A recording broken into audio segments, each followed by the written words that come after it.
I was rinsing the suds off the windshield when the hose swung left and splashed the porch.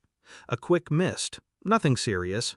Her phone was sitting on the armrest of her wheelchair. She wasn't in it. I dried the screen instinctively. My thumb pressed the side by habit. The lock screen lit up, then a soft chime. Voicemail. It played automatically. "Hey baby, sorry I missed last night. I couldn't get away. You know how he is. Text me when he's asleep." I froze. Water dripped from my elbow to the concrete. The voice kept talking. Casual. Familiar. Too familiar. The message ended. The silence didn't. I stood in the kitchen, watching her. She sat in the chair by the window, blanket over her legs. Eyes dull. Still. She didn't know I'd heard it. Didn't know I hadn't deleted it. She asked for tea. I made it. She smiled. I smiled back. Inside, something shifted. Not a crack, a clean break. 6 years of care, of lifting her into bed, wiping her mouth, changing her, stroking her hair as she cried through the pain.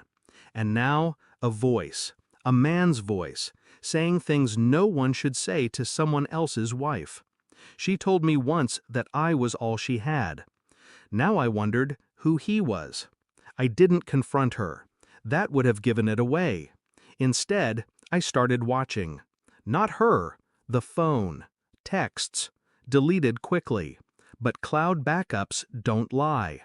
There were hundreds, sweet names, hidden places, references to things she never told me.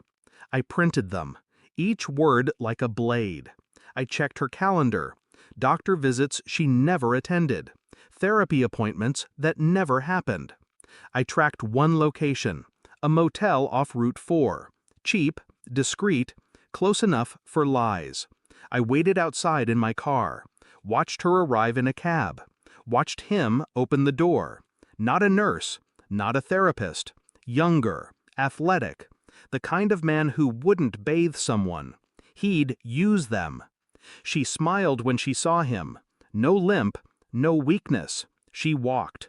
I didn't breathe for a full minute.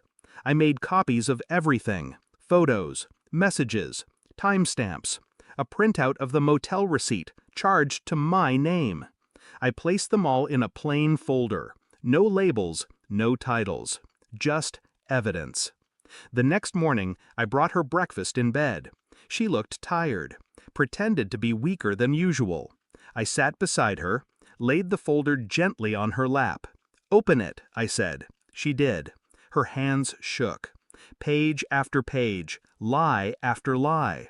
She didn't speak, didn't cry, only looked up and whispered, "It wasn't supposed to be like this." I stared at her for a long time. "You could walk," I said. She looked away. I nodded once. Then I walked out of the room. I didn't scream. Didn't ask why. I filed paperwork instead. Divorce, fraud, insurance investigation. I called her family, sent them copies of her disability records and video from the motel. Told them they could keep her. I was done. I canceled her caregiver benefits, reported the false claims, watched her lose the home care stipends she'd siphoned under my name. I called him once, said nothing, let the silence answer the phone. Then I changed the locks, left her wheelchair on the porch. She showed up 3 days later, on foot. I didn't open the door.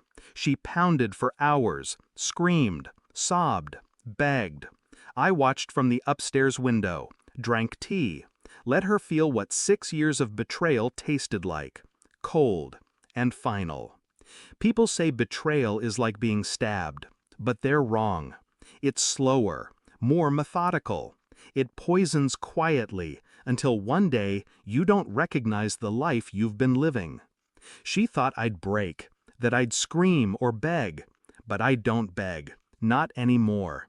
I cleaned the house, burned the sheets, deleted her name from every contact list. She wanted freedom. She got it. But freedom with guilt is just another kind of prison. And me? I feel nothing now. And that's how I know I've won. Moral of the story: The deepest betrayal isn't in the act. It's in the years someone let you love them while they lied to your face. But the most exacting revenge isn't rage. It's letting the truth strip them bare while you walk away without ever raising your voice.